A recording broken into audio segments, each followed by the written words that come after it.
What's the one thing you can't leave home without when you go on vacation? In my case, it's a knife sharpener and some of my favorite pantry staples. If you're like our family with young kids, we usually stay at a rental that has a kitchen. We love the flexibility to make quick and easy foods when we want to from the comfort of our own home.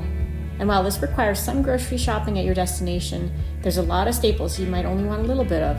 So it doesn't make sense to go out and buy larger amounts, leading to waste and extra costs you don't need. I'm Chef Melissa from Gilded Spoon, and here are my tips on basic kitchen items to pack to save time and money if you're staying somewhere fun with a kitchen. So I often get asked, what do I travel with when we go places that have a kitchen? And we usually go to a grocery store and pick up the staples, but there's some things you don't really want to buy large quantities of. So I like to pack a little spice kit that fits in one small ziplock bag. And here's some of the things I brought on my trip to Italy, where we're staying in lots of houses that have kitchens, and we're having some fun doing lots of local cooking without having to go buy large amounts of things. So I have here, it's hard to read, but a little bit of baking powder. We actually used that up already with some fun breakfasts. I have a little bit of baking soda, a little bit of cornstarch, a little bit of sea salt. This is sugar. Sometimes we just buy larger amounts if we're doing lots of fun baking. And then there's little things that you might forget or just not want to buy a lot of. So we got some cinnamon.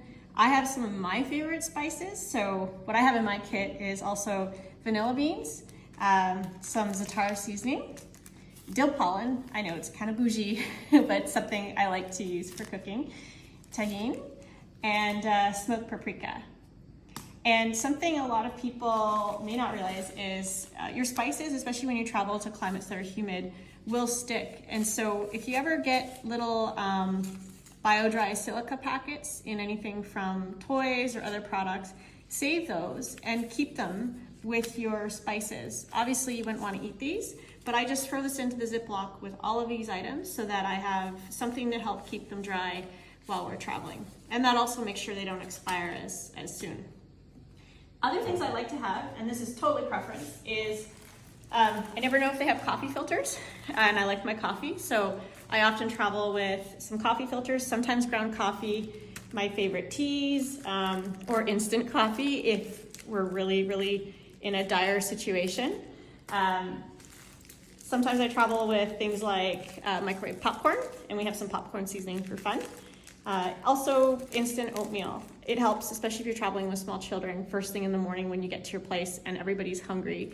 Most hotels or facilities will have some way to have warm water, whether it be the coffee pot there, you can kind of MacGyver it, or a kettle. You can make some breakfast first thing before you go figure out what you're gonna do once you get established. Other things too, depends if you like your sauces. In our household, we have some individuals who love ketchup. That's not a normal thing you usually find in the grocery stores here. We've got some soy sauce, sriracha sauce, just whatever packets you might have. Maybe save a couple. Keep it in your fridge for those little times you're going off on travel destinations. And lastly, the other essential I always travel with is my knife sharpener.